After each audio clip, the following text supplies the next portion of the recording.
Hello friends, welcome on this platform. L'armée ukrainienne a essayé de pénétrer dans la ville de Belgorod, donc attaquer la Russie sur son propre sol. Et l'information que beaucoup de personnes donnent, je vais dire la presse occidentale, c'est que c'est les dissidents russes qui ont attaqué Belgorod parce qu'ils ne veulent pas envoyer le message selon lequel c'est l'Ukraine qui a organisé ces attaques-là. Les amis, je vous montre comment la Russie a d'abord répondu à ces attaques-là en détruisant les chars. Regardez.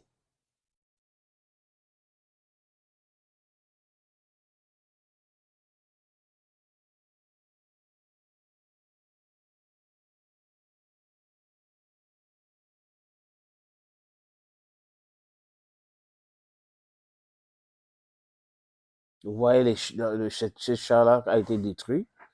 Et voilà les images que nous voyons là, ont été publiées par l'armée russe avec les détails nécessaires pour que nul n'ignore.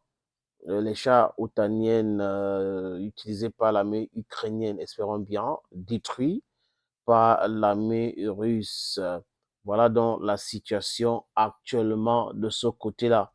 Et Dmitri Peskov, qui est le porte-parole de la présidence russe, le Kremlin, a dit que les attaques ont été repoussées.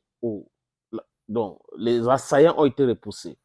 Le gouverneur de Belgorod aussi a parlé. C'est exactement la situation. Mais vous ne verrez pas ces images-là sur les médias mensonges. Depuis hier soir, ils sont en train de pomper les oreilles des gens avec des tas de mensonges comme ça. Des trucs qui sentent. Et ils montrent des histoires, des anciennes images d'archives et tout ça. Alors qu'on est en train de parler d'une attaque, donc ils devraient nous montrer les images parce que si l'armée ukrainienne ou disons que les rebelles russes qui combattent pour l'armée ukrainienne contre la Russie, sont arrivés à Belgorod et les autres parties, ils ont attaqué avec les caméras. La guerre moderne aujourd'hui, les amis, tout le monde marche avec les caméras. On montre ce qui se passe. Les Russes ont d'abord montré comment est-ce qu'ils ont abattu des drones envoyés par l'Ukraine à Belgorod. Ils ont filmé pour montrer comment il y a un drone qui s'est écrasé sur la mairie de Belgorod. C'est pour cette raison que je dis, les amis, je préfère que les Russes donnent les informations. Parce qu'ils donnent les informations vérifiées et vérifiables. Ils parlent d'eux. Ils acceptent qu'il y a eu l'attaque ici, il y a eu l'attaque là-bas. Ils vous montrent qu'ils ont détruit les drones ici, ils ont détruit là-bas, ils ont frappé les chats, ils ont détruit les chats avec des images qu'on peut identifier. Avec, c'est daté, donc filmé et daté. Mais pour ceux qui regardent les médias mensonges en Occident, ils font pitié. Je ne parle pas de vous qui regardez, je parle de ces médias-là et je parle de ces propagandistes-là sur cette chaîne-là. Depuis longtemps, on sait, nous autres, qu'ils sont des menteurs. Regardez ce qui se passe actuellement. La panique a déjà commencé du côté d'Odessa. La Moldavie a déjà peur parce que apparemment, les Russes sont en train d'amasser des troupes pour attaquer Odessa de façon violente. Et les Russes veulent récupérer Odessa. Et la Moldavie a déjà dit que si les Russes récupèrent Odessa, ils se sentent en danger déjà. Vous pensez que les Russes ne voient pas toutes ces choses-là? La Russie va empêcher l'Ukraine d'avoir accès à la mer. Donc, toute cette diversion-là, voilà, au lieu de concentrer leurs forces pour le dialogue, pour les négociations, ils sont en train de faire la diversion. Parce que j'ai écouté Dominique de Villepin l'autre jour qui disait que l'attitude de Macron aujourd'hui montre que l'Ukraine a déjà perdu la guerre. L'attitude de l'Occident montre que l'Ukraine a déjà perdu la guerre. Mais comment faire pour annoncer cette catastrophe-là? Comment faire? Les voix s'élèvent, le pape parle des négociations, drapeau blanc, Erdogan est en train de parler, tout le monde parle. Pourquoi les gens ne regardent pas que c'est important de négocier pour sauver quelque chose?